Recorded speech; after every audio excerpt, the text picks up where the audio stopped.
আল্লাহ তাহলে হুজুরের রেসালতের শান সবার উপরে, কথা কয় না কেন? হুজুরের ইলম সবার চেয়ে বেশি, আমল সবার চেয়ে বেশি, আর নবুয়তের জন্য এই দুই জিনিস জরুরি। এই জন্য হুজুরের ইলম আর আমল বেশি হওয়ার কারণে সবার চাইতে হুজুরের নবুয়তের শান অনেক উপরে। শানের রেসালত বুঝে আসছে? আরেকটা হইল হুজুরের শানের রেসালতের আরেকটা সাইড আছে।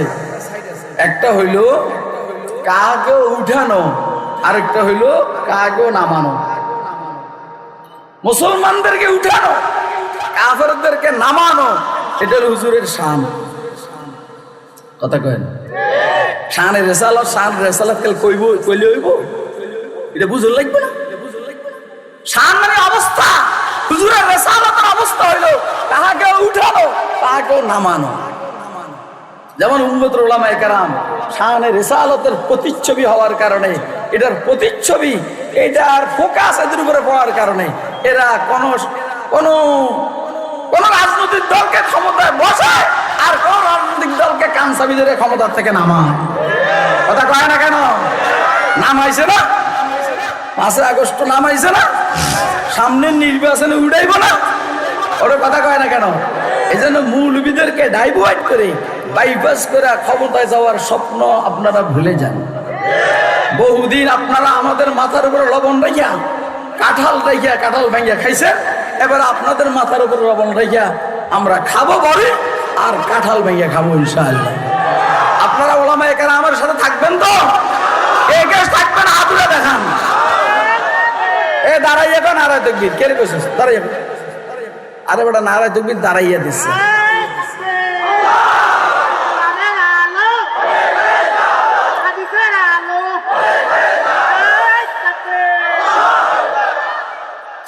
আল্লাহ এই জাতিকে বুঝার তৌফিক দেন, উম্মতের উলামায়ে কেরামের ভিতরের স্পিরিট বুঝার তৌফিক দেন। বললাম না আমি, আপনারা তো এখানে আজ কোনো নেতাই নাই, সবগুলো ছোটখাটো। আর আমার নেতৃত্ব তো আপনারা জানেন না? কদ্দুর জানেন? কোন কদ্দুর জানেন আপনারা? বলেন।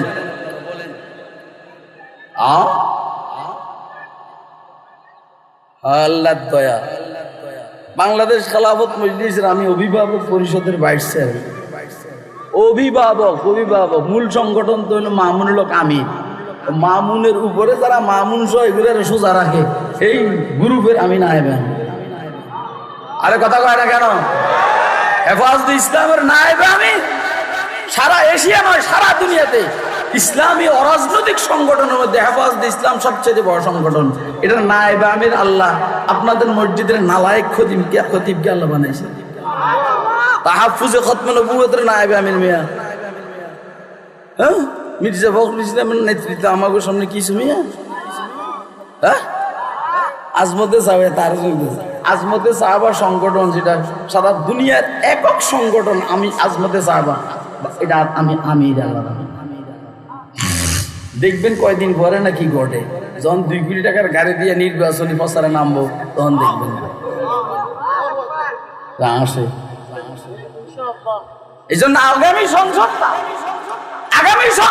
ইসলামের সংসদ হোক। আগামী সংসদটা রওজাতুল কুরআন ওয়ালাদের সংগঠন হোক। এটা কি আপনারা চান? একে চান? দাঁড়াইয়া দেখেন, দাঁড়াইয়া দেখেন, দাঁড়াইয়া।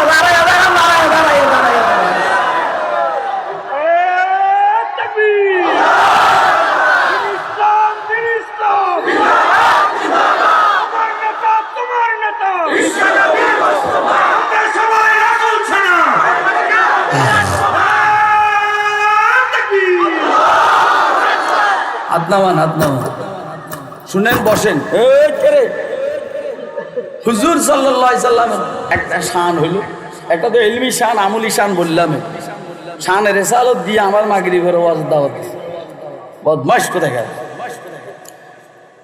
হুজুর সাল্লাল্লাহু আলাইহি সাল্লামের একটা শান হইল এক গ্রুপকে উঠানো আর এক গ্রুপকে, কথা কয় না? যেমন হুজুর মুসলমানদেরকে উঠেছেন নি? সারা দুনিয়াতে একচ্ছত্রভাবে মুসলমানরা ইসলামের উপরে থাকার কারণে 1000 বৎসর পর্যন্ত সারা দুনিয়াতে একচ্ছত্রভাবে এরা নেতৃত্ব দিয়েছে। মুসলমানরা কত বছর? এদিকে আবার প্রায় 700 বছর পর্যন্ত ভারতবর্ষে নেতৃত্ব দিয়েছে মুসলমান। মাইজগান্ধী মাত্র 190 বছর এসে ঢুকছে ইংরেজ। কথা কয় না কেন? কিন্তু 190 বছর থাকার পরে ইংরেজ আউট। কথা কয় না? এখন আবার ভারতের উপরে, ভারতের কাঁধে স্টোয়া ইংরেজ ক্রিমিনালরা বাংলাদেশের ক্ষমতা দখল করতে চায়। আয় একদম কমর ভেঙে গেল। কথা কয় না কেন? আয় আবার কমর ভেঙে গেলাম ইনশাল্লাহ বেটা। এই সময় আমি ছোট আছিলাম, এই সময় খুরশিদ কাসেমি ছোট ছিল, বুঝে নাই। এখন বুঝের হাইকোর্ট। আল্লাহর দয়া। ইন্নাল্লাহ তাআলা বাআসানি রাহমাতাম মুহদাত। হুজুরের শান হইল, হুজুর বলেন নিশ্চয় আল্লাহ আমাকে রহমত হিসাবে পাঠাইছেন, মুহদাত। সারা পৃথিবীর মানুষের কাছে আল্লাহ গিফট আর উপহার হিসাবে পাঠাইছেন। তোমাদেরকে আল্লাহ আমি মোহাম্মদকে গিফট উপহার দিয়েছেন, নে আমার রসুল নে, রসুল নে, রসুল নে, রসুল নে, রসুল নে। কে পাঠাইছেন? আমার আল্লাহ পাঠাইছেন রহমত হিসাবে এবং উপহার হিসাবে। উপহারের মূল্যায়ন করে না অবমূল্যায়ন।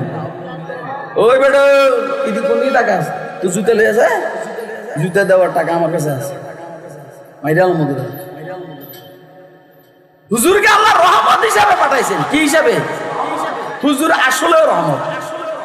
কাফেরদের জন্য রহমত, ইহুদিদের জন্য রহমত, বেঈমানদের জন্য রহমত, খ্রিস্টানদের জন্য রহমত, বৌদ্ধদের জন্য রহমত, ভারতের মোদির জন্য রহমত, মালাউনের জন্য রহমত।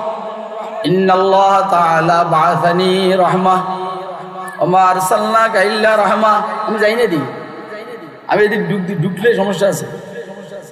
বাইরেতে চুলকাইতে আছে, বাইরেতে চুলকাই, মূল জায়গায় চুলকাই না।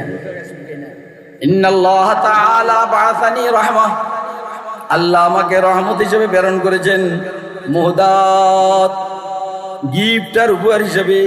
নে নে নে, ও আওয়ামী লীগ নে আমার রসুলের, ও বিএনপি নে আমার রসুলের, ও জাতীয় পার্টি নে আমার রসুলের সুন্নতের, ও জামাত নে আমার রসুলের সুন্নতের, ও মোদি নে আমার রসুলের সুন্নতের, ও নেতানিয়াহু নে আমার রসুলের সুন্নতের। এই দুই উঠে গে, এই বয়ানের মধ্যে কেউ বলা মানলে উঠে, এটা আর সমস্যা। ও বৌদ্ধ নে তোরা আমার রসুলের, আমি তোদের কাছে আমার রসুলকে উপহার পাঠাইছি, উপহারের মূল্যায়ন কর। কথা কয় না? উপহারের কি কর? তাহলে আমরা আমাদের রসুলের সুন্নতকে মূল্যায়ন করবো তো। আচ্ছা, রসুলের সুন্নতের মধ্যে দাঁড়িয়ে আছে না নাই? মূল্যায়ন কি সাঁসা? ওই গাধা, ওই গাধা, গাধা।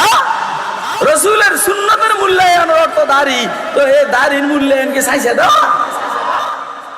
রসুলের সুন্নতের মূল্যায়ন পয়সা প্রস্রাব করবি, তুই সে দাঁড়াইয়া করো, যাইয়া ওয়ালের পাশে দাঁড়াইয়া সেন্টটা খোলস, বাইর করো, ছেড়ে দেশ টুকুর করে আবার ঢুকাস, কথা কয় না কেন?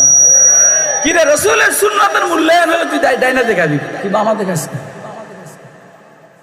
রসুলের সুন্নতের মূল্যায়ন হইলো তুই খালি মাথায় বাথরুমে ঢুকবি না, দস্তরখান পেতেও খানা খাবি না। কথা কয় না কেন? নামাজ চাবি না, রোজা চাবি না, সামনে রোজা আইতে আছে চাবি না, তো তুই কি মূল্যায়ন করস? এটা না উপহার? যারা সরকারি উপহারের অবমূল্যায়ন করে তাদের শাস্তি হলো মৃত্যুদণ্ড। যারা সরকারি উপহারের অবমূল্যায়ন করে, অবমূল্যায়ন। ফ্যাসিস্ট সরকারের সাবেক প্রধানমন্ত্রী শেখ হাসিনা আপনাকে কোন একটা উপহার দিয়েছে, ধরেন কথা স্বর্ণের নৌকা দিয়েছে, স্বর্ণের।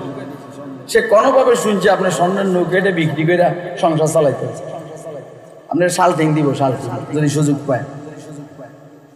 আপনাকে বুঝাইতেছি, আল্লাহ আমার রসুলকে আপনার কাছে হাদিয়ার গিফট হিসাবে পাঠাইছেন।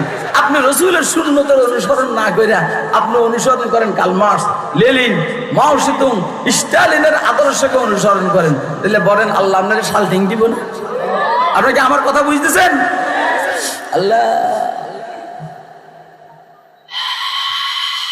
तेरा मज़हब है यूरोप, तेरा मज़हब है यूरोप, तू मुक़ल्लिद अहले यूरोप का, मेरा मज़हब है तक़लीद रसूल पाक अदनानी।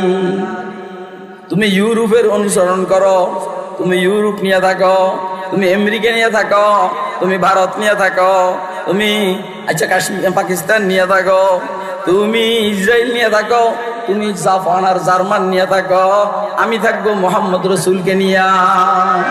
तेरा मज़हब यूरोप तो मुक़ल्लिद अहल यूरोप का, मेरा मज़हब है तक़लीदे रसूल पाक अदनानी। আল্লাহ আমাদেরকে মুহাম্মদুর রাসূলুল্লাহ সাল্লাল্লাহু আলাইহি ওয়াসাল্লামের শান বুঝে মানার তৌফিক দান।